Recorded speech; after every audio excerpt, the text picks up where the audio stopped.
अवधूत चिंतन श्री गुरुदेव दत्त.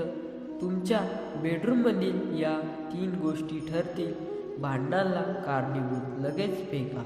बेडरूममध्ये वास्तुदोषामुळे कुटुंबातील सुख शांती पूर्णपणे नष्ट होते आणि पती पत्नींमध्ये वारंवार भांडणं होत असतात. वास्तुशास्त्रानुसार बेडरूममध्ये काही वस्तू ठेवणे वर्ज्य आहे. या वस्तू असल्याने वास्तुदोष होतो आणि संपूर्ण घरातील सुख शांती कमी होते.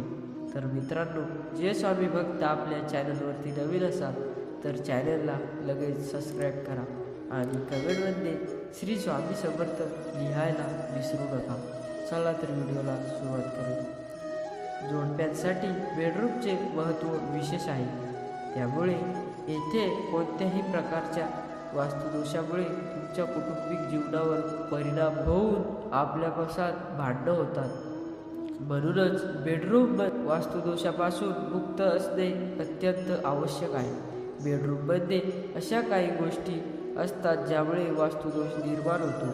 चला जाणून घेऊया या कोणत्या आहेत गोष्टी ज्या बेडरूममध्ये लगेच काढून टाका पाहिजे. तुमच्या बेडरूममध्ये चुकूनही देवाचे फोटो लावू नका.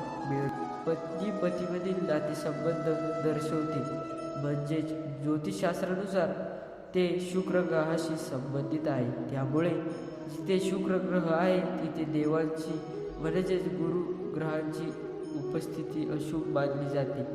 बृहस्पती हा शुक्र ग्रहाचा विशेष करणाऱ्या देवताचा गुरु मानला जातो. त्यामुळे दोघांनीही एकत्र ठेवता येत नाही. ज्योतिषशास्त्रातील इलेक्ट्रिक गॅजेट्स राहू आणि शनीचा प्रभाव असल्याचे मानले जाते. या अशुभ ग्रहामुळे त्यांना बेडरूममध्ये ठेवल्याने तुमच्या वैवाहिक जीवनात अशुभ प्रभाव पडू लागतो. म्हणूनच तुमच्या खोलीत इलेक्ट्रॉनिक गॅजेट ठेवणे टाळा. जर तुमच्या बेडरूममध्ये इलेक्ट्रॉनिक गॅजेट असतील तर यामुळे तुमच्या प्रेमसंबंधात दुरावा निर्माण होईल. चुकूनही हे चित्र लावू नका. काही लोकांना असे वाटते की बेडरूममध्ये प्रेमाचे चिन्ह लावून शोपीस किंवा ताजमहालाचे चित्र लावणे पारंपरिक प्रेमसंबंध गोडावा वाढेल, पण हा तुमचा गैरसमज आहे. वास्तविक ताजमहल ही एक समाधी आहे आणि आपल्या खोलीत समाधीचे चित्र लावणे योग्य नाही. म्हणूनच चुकूनही ताजमहालाला तुमच्या खोलीत कोणत्याही स्वरूपात जागा देऊ नका. तर मित्रांनो, आजचा हा स्वामी संदेश आवडला असेल तर कमेंटमध्ये श्री स्वामी समर्थ नक्की लिहा. भाग्यवान ठरा.